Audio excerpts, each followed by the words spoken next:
Have you ever heard that wolves in the wild are actually good for the ecosystem? Well, I actually did something similar to one of my aquariums, and I'm going to tell you what I did and tell you why.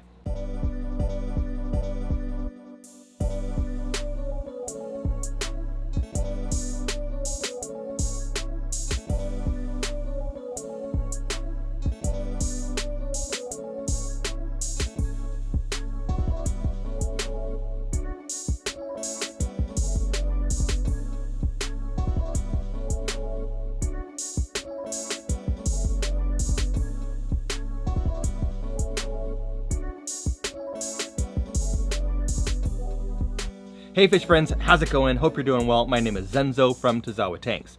Now, as I shared, actually it is true that if you have wolves in the wild or other apex predators, they are good for the ecosystem. They are necessary for the ecosystem. So using wolves as an example, wolves will control the population of their prey.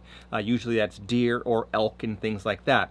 When there are not wolves in the wild, they're not in the ecosystem, then the deer, the elk, etc. have a tendency to explode in population because there's nothing that's controlling their population, and they will grow and expand, and that could have a negative impact on the environment as far as erosion and tree growth, etc. So wolves actually do play a very important part, or any apex predator, lions, whatever you want to put there, do play a key role in controlling the ecosystem, the population. So I did something similar with one of my predators, although not necessarily an apex predator, but a predator nonetheless, and that is my African mudskippers. If you're not familiar with African mudskippers, they are a fish that actually have developed over millennia to be able to walk on land.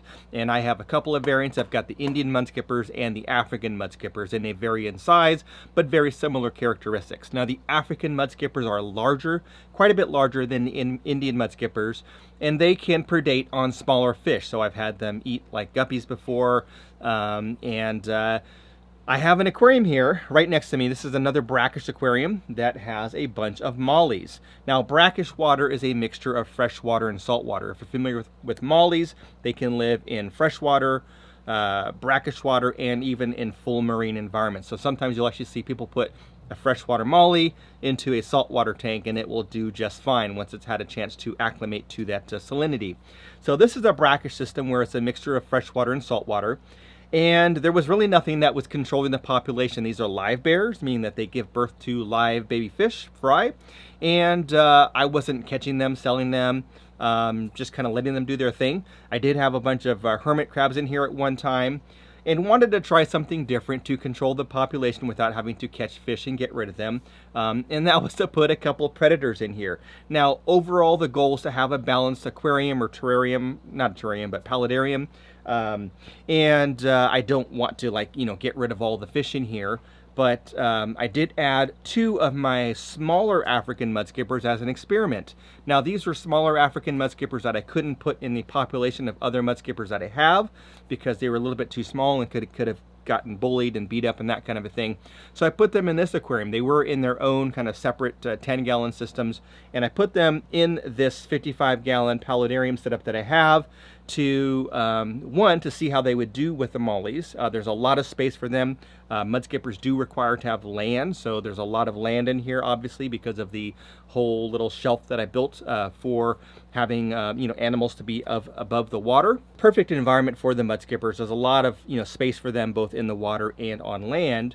And what's happened is one of them specifically has kind of developed a characteristic where he's become the hunter. So it will kind of sit on the ledge and kind of sit here perched, or sit over here kind of where I have this dry coral area. And every once in a while it will jump out and grab one of the fish. Now, the fish have learned the behavior of the mudskippers already. It didn't take them very long, a couple of days, to realize, hey, there's something in here that keeps jumping at us, so let's stay away from that part of the aquarium. So generally, if I weren't standing here with my hand, they like to follow me. But if I weren't standing here with my hand, they would kind of be in other parts of the water, a little bit lower than at the surface. So usually the mudskipper can get to about the first inch or half an inch or so. So if there is a fish that happens to come to the surface of the water, it could potentially become a snack for the mudskipper. Now, some of you might think that this is cruel and unfair, and you know, I'm not going to argue with anybody about that, but this is not nature. This is just me keeping fish in a glass box, and the population was out of control. There were way too many fish in here, and I didn't really want to have to catch them and sell them or give them away. It just wasn't something that I wanted to do. So I wanted to try this. Now, the mudskipper doesn't go after the larger fish, so it's not able to go after juveniles and adult fish because they're just too big, and they could just, like, you know, swim away, or it wouldn't even fit in the mudskipper's mouth. So not an issue there. It's more some of the smaller fish that the mudskipper can obviously get. So over time, this will help to kind of lean out the population a little bit. I don't know if it's going to be enough to make an impact as far as the total numbers, but if you figure, you know, if a fish is giving birth to 4 or 5 or 10 fish at a time, and if half of those get predated on, eventually the numbers are going to kind of level out. So that is the experiment that I'm running, kind of to see how it goes. And for one, it's a great home for the mudskippers, and I do love my mudskippers. But then two, it's a great experiment to see if I can kind of get a balance where there's something in there that will, you know, nip off a fish here or there, 1 or 2 at a time, but obviously not something that's going to go in there and decimate the population. Now, for those of you that are concerned that the mudskipper is going to go and eat all of the fry, it's just not possible, not at this stage at least, and not with just 2 of them in there, where one of them is kind of more focused on the hunting and the other mudskipper doesn't seem as interested in hunting and is more focused on me putting in flake food or bloodworms and things like that, or pellets. So it will just kind of scavenge and eat whatever the mollies are eating, where the other one is more focused on either catching the fry when it can, or eating. It will eat the other food, but a little bit more focused on hunting. But I have been observing this, you know, for quite, you know, for the last like week or so. Pretty much every day I'll sit here in front of the tank and just watch him hunt, and the success rate is not high. So, you know, he might, you know, leap at a fish 20 times and come up empty every time. So basically the fish are pretty much safe if they're within an inch or so below the surface of the water, and there's still a lot of fry and they're swimming around freely. And obviously if it was something where it was very easy, there wouldn't be any fry in there at all. So and there are places for the fry to hide. So anyway, I did want to share with you guys this little experiment that I'm running. Hopefully you guys don't think that it's too morbid, but I think it's interesting. I think it's a natural way of me dealing with the explosion of population with my fish.